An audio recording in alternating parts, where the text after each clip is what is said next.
और ये हम नहीं बोल रहे हैं, मौलाना आजाद ने, आजादी के बाद की बात है ये 48 की, उनकी गाड़ी अलीगढ़ से गुजर रही थी, अलीगढ़ मुस्लिम यूनिवर्सिटी के कुछ छात्रों ने जाकर उनके साथ बदसलूकी की, उनके ऊपर कीचड़ वगैरह फेंका। तो मौलाना आजाद का यह शब्द है कि हिंदुस्तान का विभाजन एक त्रासदी था, एक सैलाब था जो तमाम गंदगी को बहा के ले गया, मगर उसमें से कुछ चीजें अभी तक भी बची रह गई हैं गड्ढों में, पोखरों में। यह मौलाना आजाद ने कहा है। खत्म। जय श्री राम दोस्तों, स्वागत है आप सब लोगों का हमारे चैनल के इस नए वीडियो में। आशा करता हूं कि आप सब लोग मजे में होंगे। दोस्तों, आज की इस वीडियो में हम देखने की कोशिश करेंगे कि किस तरह से बीजेपी के सांसद एवं वरिष्ठ प्रवक्ता हमारे अपने सुधांशु त्रिवेदी जी ने कैसे एएमयू में लगी जिन्ना की तस्वीर की बहस में विरोधियों के चिथड़े उधेड़ दिए। तो चलिए दोस्तों, वीडियो को शुरू करते हैं। अगर वीडियो पसंद आए तो लाइक और कमेंट कर दीजिएगा और चैनल को सब्सक्राइब कर दीजिएगा। इतिहास है ना कि हमारी आस्था। और मैं इस पे बताने से पहले मैं आपको कुछ चीजें क्लियर करना चाहूंगा। सन 1920 ईस्वी में महात्मा गांधी जी को अलीगढ़ मुस्लिम विश्वविद्यालय छात्र संघ ने लाइफ टाइम मेंबरशिप अवार्ड दी थी। 1920 ईस्वी में महात्मा गांधी जी को लाइफ टाइम मेंबरशिप अवार्ड दी थी। उसके बाद सिलसिले जो तो लोग बड़े थे हमारे देश के महान लोग जो थे उनको देते गए।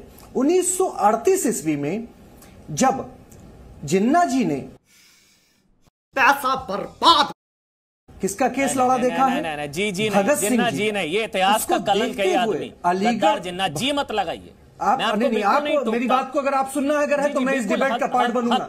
आप नहीं है, लेकिन जी मत लगाइए। Freedom of speech, freedom of expression है मेरे पास। हिंदुस्तान का, मुशर्रफ जी आ जाएंगे। आप नहीं टोक सकते। आप मेरी डिबेट में जी मत लगाइए। बीच नहीं आप टोकेंगे अगर है सर। मैं नहीं अमन जी, आप मेरे बीच में नहीं, अगर आप इंटरप्ट करेंगे तो फिर मैं इस डिबेट का पार्ट नहीं, हिस्सा नहीं हूं। जी नहीं, ये आदमी जी कहलाने लायक नहीं है। मेरे संविधान ने मुझे अधिकार दिया है, आर्टिकल 19 क्लॉज 1 सब क्लॉज से। समझ रहे हो आप? Freedom of speech and freedom of ऐसा करिए, बोलिए बाजवा जी। आप नहीं मुझे बोल सकते हैं, आप मेरी बात को बोलने दें। मुशर्रफ जी गया बाजवा की भी जयचंद देश का गद्दार।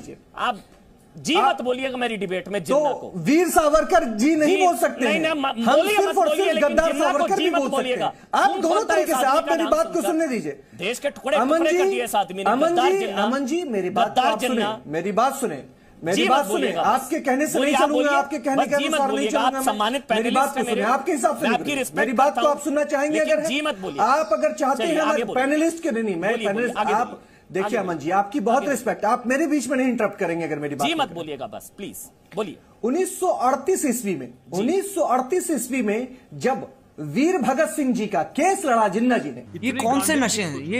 ये कौन से नशे हैं? तब हम लोगों ने अलीगढ़ मुस्लिम विश्वविद्यालय के छात्र संघ ने, ये कब की बात है? 1938 की, आजादी के पहले की बात है। तब वहां बुलाया गया, उनको सम्मानित किया गया। आखिर क्यों ऐसा होता है? जब किराना का होता है या फिर कोई चुनाव होता है तभी जिन्ना का जिन जागता है। अरे हिंदुस्तान के लोगों ने 1947 में ही जिन्ना को हाँ या ना खत्म कर दिया था और कहा था कि हम जिन्ना की आइडियोलॉजी पे नहीं है, हम बाई चॉइस इंडियन है, बाई चांस नहीं। हम उसको अलग कर दिया था। लेकिन आप इस बात को भी ठुकरा नहीं सकते हैं। इस आदमी की तस्वीर जिन्ना का इतिहास हिंदुस्तान से जुड़ा हुआ है, भारत से जुड़ा हुआ है, कलंकित इतिहास। इस बात को भी नहीं ठुकरा सकते। इतिहास नहीं, इतिहास का कलंक है जिन्ना, गद्दार है जिन्ना, जयचंद है जिन्ना। आप एक तरीके से हिपोक्रेसी इसके अंदर ये नहीं। आप कलंकित आप कह रहे हैं, ठीक है मैं मानता हूं। हिंदुस्तान का कोई मुसलमान जिन्ना को सपोर्ट नहीं करता, लेकिन आप अगर कलंकित इतिहास की बात कर रहे हैं तो तस्वीर हटाइए ना। देखिए आप तो मेरी तरफ है, बहुत शानदार। आप तो मेरी तरफ, सावरकर का अच्छा लगा मेरे को। आप दोनों तरफ से आप बहुत अच्छा लगा मेरे को, बहुत शानदार। 1935 ईस्वी में जब गोल बेस सम्मेलन बैठा, हसनुल हक जी, मुझे आज अच्छा लगा कि आपने कहा इतिहास का कलंक है जिन्ना। किसने दिया? बहुत अच्छी बात, शाबाश बेटा। आपने कहा इतिहास का कलंक है जिन्ना। बात खत्म। आप तो मेरी तरफ आ गए, जिन्ना घर वापसी हो गई आपकी। सावरकर भी है, गोडसे भी है।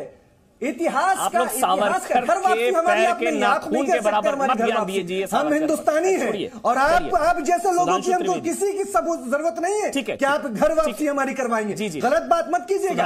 आपकी नहीं, किसी की हैसियत नहीं है कि हमें घर वापसी करवाएगा हमारी। सुधांशु त्रिवेदी जी, क्या है, क्या ये जुड़ाव क्या है? मतलब आमतौर पर तस्वीर उसकी लगाई जाती है, भाई क्रिकेट में मैं अगर क्रिकेट को बहुत पसंद करता हूं तो मैं सचिन की तस्वीर लगाऊंगा, मैं मतलब बाकी वहां के मियादाद की थोड़ी ना लगवा दूंगा तस्वीर। मतलब मैं अगर बॉलीवुड में तो मैं अमिताभ बच्चन की लगाऊंगा।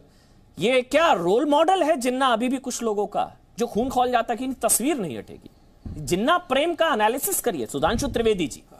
देखिए, पहले तो मैं जो सैयद हसनुल बोल रहे थे वो अकारण एक शब्द बोल गए लास्ट में कि आप कोई घर वापसी नहीं करवा सकते। गया बात याद दिलाना चाहता हूं, आपने बहुत अच्छी बात कही है, पर इस बात पे कायम रहिएगा। के औकात नहीं है कि घर वापसी करवाएगा। बीच में नहीं बोलते। हम घर में हैं और घर में ही अपने हिंदुस्तान के अंदर है। किसी की औकात नहीं है कि हमें घर वापसी करवाएगा। मैं फिर ये बात को दोहराता हूं, हसनुल हक जी बीच में नहीं बोलते हैं। कोई नहीं बोल सकता है। अच्छा ठीक है, हसनुल हक जी बीच में नहीं बोलते हैं। अपने देश में नहीं। में आप दूसरी बार आ रहे हैं, मैं आपको समझा रहा हूं। इसके कुछ नियम होते हैं डिबेट के। जब एक शख्स बोलता है तो दूसरा नहीं बोलता है। त्रिवेदी जी सुन रहे थे आपकी बात को, प्लीज आप शांत रहे। हसनुल हक जी प्लीज आप शांत रहे, ऑडियो बंद रहेगा। त्रिवेदी जी आप बोलिए, डॉक्टर त्रिवेदी। जब एक बोलेगा, जब नाम मैं घर वापसी क्यों बोल रहा हूं अब जनाब सुन लीजिए। बताइए त्रिवेदी जी। जब आप कहते हैं कि हिंदू समाज की जातियों को आप मानते हैं और जातियों के आधार पर आरक्षण आप लेते हैं, इसका मतलब आपने घर में कदम रखा हुआ है। नहीं तो आज यहां से ऐलान करिए कि कोई मुसलमान आरक्षण नहीं लेगा, क्योंकि यह हिंदू समाज की जाति व्यवस्था के अंतर्गत है और वो हिंदू धर्म का एक हिस्सा है। या तो यहां से कह के जाइए या ये मान के रहिए कि घर वापसी के आप तो घर में कदम रखे हैं अपनी सुविधा के अनुसार, कभी इस तरफ कभी उस तरफ। देखिए समस्या क्या है कि जिन्ना ने क्या 1920 में बोला, क्या 1947 में बोला, ये पूरी दुनिया में जग जाहिर है। सबसे बड़ी समस्या यह है बेवकूफ की तरह बात कर रहे हैं आप, जो कि ना हाजी था ना नमाजी था, जो न इस सज्जन को क्या तकलीफ है भाई? हाँ, क्यों बोल रहा हूं भाई, ये बताइए, जाति व्यवस्था के आधार पर आरक्षण लेते हैं कि नहीं, बोलिए हाँ या ना। और जाति व्यवस्था हिंदू धर्म का हिस्सा था, बोलिए हाँ या ना। लेता है तो घर में बैठे हैं कि नहीं, बोलिए हाँ या ना। तो जाति व्यवस्था के आधार पर बोलिए, आप किसी को ये हमारा अधिकार है, हमारा हक है, और आज हमारा अधिकार है, हम हक है, हम अपने हक को लेंगे। प्रतिबंध हटाइए, बोलिए जो धार्मिक प्रतिबंध लगा रखा है आपने आर्टिकल 341 को उसको हटवाइए। भारतीय जनता पार्टी की औकात नहीं है कि हमारे आरक्षण को रोके। बात कर रहे हैं आप। हिंदुस्तान में जितना लहू आपका बहा है उतना हमारा लहू भी बहा है। आप नहीं बकवास कर सकते हैं। आप आरक्षण की बात करेंगे हमसे?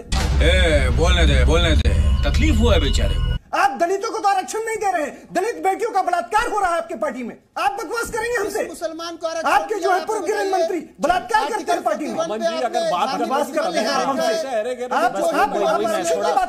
हसनुल हक, एक तो आपकी भाषा से पता लग रहा है आप अपनी भाषा से थोड़ा भाषा का स्तर रखिए।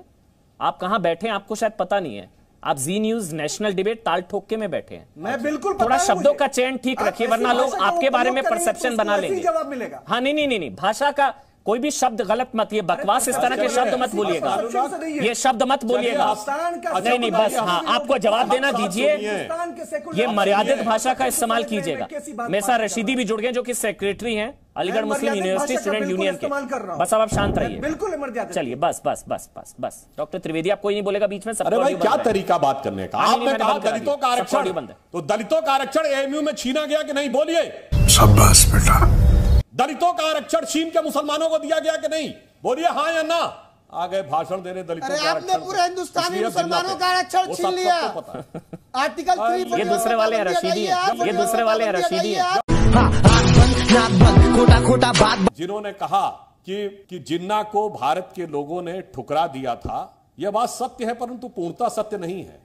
ये जो हमारे दोनों मित्र बैठे हुए हैं, सचिव एएमयू के और पूर्व छात्र नेता, शायद इनको पता है कि 1946 की कॉन्स्टिट्यूएंट असेंबली में जिन्ना कहां से चुन के गए थे? लाहौर से, कराची से, पेशावर से, ढाका से, चिटगांव से नहीं जनाब, मुंबई से चुन के गए थे। कितने परसेंट वोट के साथ? 96% वोट के साथ। क्या मुंबई के 96% लोग चले गए पाकिस्तान? अब बताइए, उत्तर प्रदेश यूनाइटेड प्रोविंसेस था, सारी की सारी मुस्लिम सीटें जीती थी जिन्ना की पार्टी मुस्लिम लीग ने। उत्तर प्रदेश जो वोट मिला था मुस्लिम लीग को 95% मुस्लिम आरक्षित सीटों पे 95% लोग चले गए। और ये हम नहीं बोल रहे हैं, मौलाना आजाद ने, आजादी के बाद की बात है ये 48 की, उनकी गाड़ी अलीगढ़ से गुजर रही थी, अलीगढ़ मुस्लिम यूनिवर्सिटी के कुछ छात्रों ने जाकर उनके साथ बदसलूकी की, उनके ऊपर कीचड़ वगैरह फेंका।